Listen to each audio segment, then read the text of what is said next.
आतलं टेक्स्चर पण मी तुम्हाला दाखवते।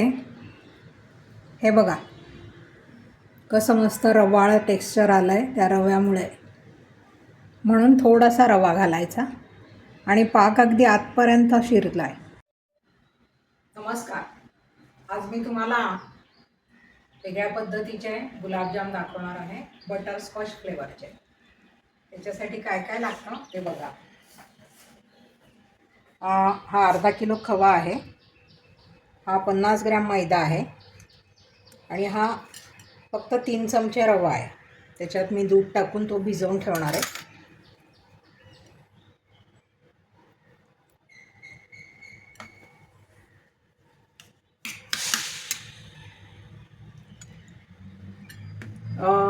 थोडासा बेकिंग पावडर आहे, हा बटरस्कॉच इसेन्स आहे।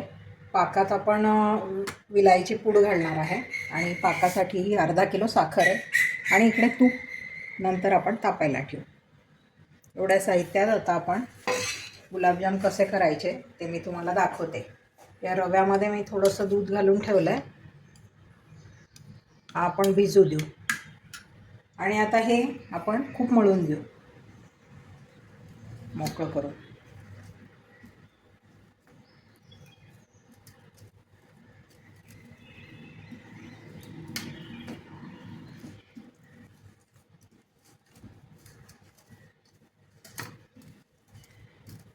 जितकं आपण मळू ना तितके गुलाबजाम आपले छान होतात।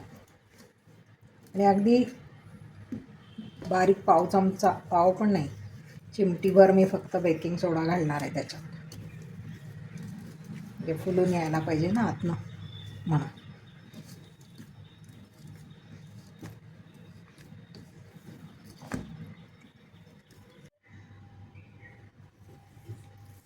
हे मी व्यवस्थित मळून घेतलं आहे आणि याच्यात असलेले असे जाड हे काढून घेतले। आपल्या गुलाबजाममध्ये अडथळा नको कसलाच। ते दुधाच्या साईचेच असतात पण ते पण नाही राहू द्यायचे। हे बघा चांगला भरपूर मळून घेतला आहे मी। आता आपण याच्यात टाकू हा दुधात भिजवलेला रवा। हा बघा फुलून आला आहे छान। या रव्याने ना आतून असं टेक्स्चर छान येतं गुलाबजामला।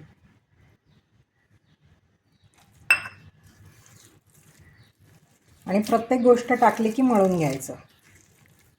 हा मैदासुद्धा आपण अर्धा टाकू, मळून घेऊ।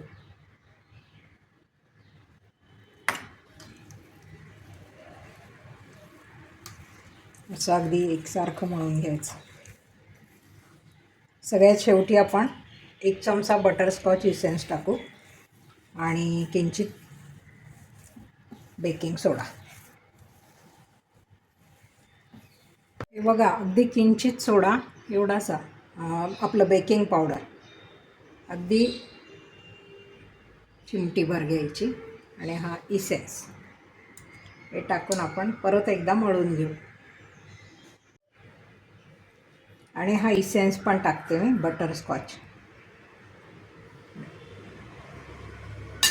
आता हे परत मळायचं। याच्यात फक्त मेहनत मळण्याचीच आहे। हा सगळा गोळा मी एकसारखा करून घेते। असा परातीला आता चिटकत नाही आहे बघा, एवढा मळायचा तो। आणि खूप असा घट्ट पण नको, असा किंचित सैलसरच पाहिजे।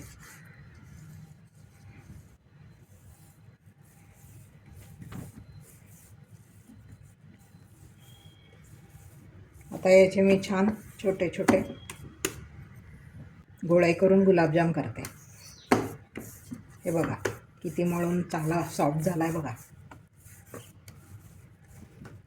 आपली पुरणाच्या पोळीच्या कणकेसारखा झाला पाहिजे, सैलसर थोडा। खूप घट्ट केला तर मग पाक शिरत नाही त्याच्यात। आता मी इकडे पाक पण करायला ठेवते आणि कढई खालचा गॅस पण पेटवते। आपला तो पाक पण थोडासा कोमट झाला पाहिजे गुलाबजाम टाकायच्या आधी। ही साखर बुडेल एवढं पाणी टाकू आपण।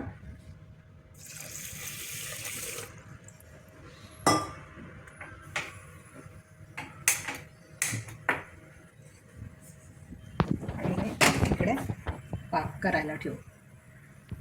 पाक म्हणजे फक्त साखर वितळून घ्यायची आणि 2 मिनिट उकळू द्यायचं. त्याच्यात मी थोडी विलायची पावडर टाकते. एकदा हलवते, लगेच होतो तो, मला जास्त वेळ नाही लागत. उकळवून तो आपण कोमट होऊ देऊ. तोपर्यंत आपण गुलाबजाम तळून देऊ. हे उकळतं आहे तोपर्यंत मी गुलाबजाम करते.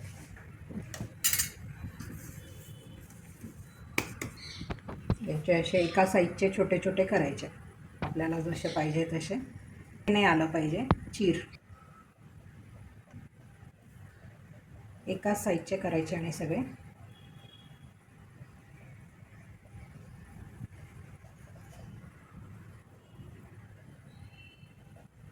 हे बघा असे.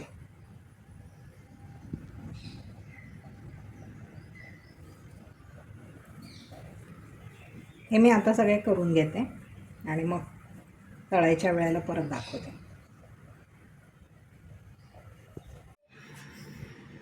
हा आपला पाक झालेला आहे, ज्यात आपला आहे. आता आपण हे गुलाबजाम त्याच्यात टाकू. तापवून गॅस बारीकच ठेवायचा.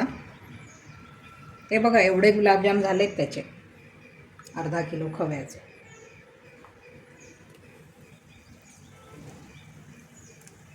गॅस अजिबात वाढवायचा नाही आणि फक्त तूप हलवायचं. मी तुम्हाला दाखवते कसं.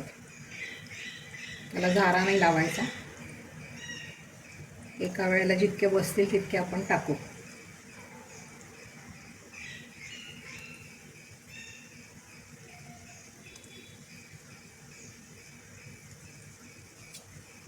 आता हे ना तूप हलवायचं थोडंसं.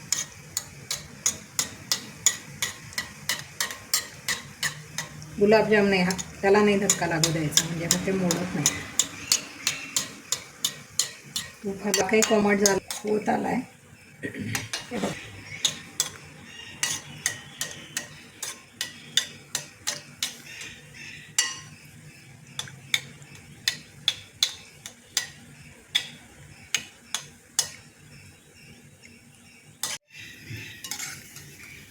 हे बघा मस्त रंगावर आपले गुलाबजाम.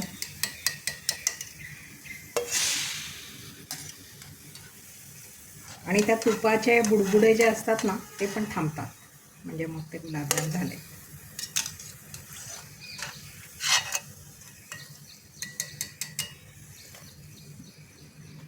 आता आपण दुसरी बॅच पण त्याच्यात टाकू.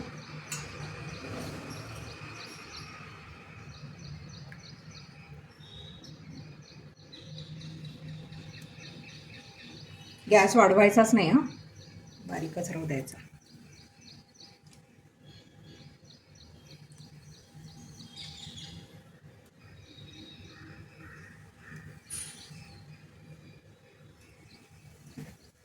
आता हे काढून घेतलेले आपण या कोमट पाकात टाकू.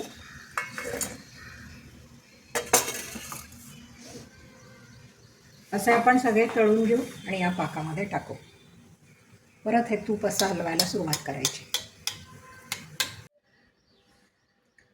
सगळे गुलाबजाम आपण तळून पाकात टाकून घेतले आणि हे बघा किती रसरशीत मस्त गुलाबजाम तयार झालेले आहे.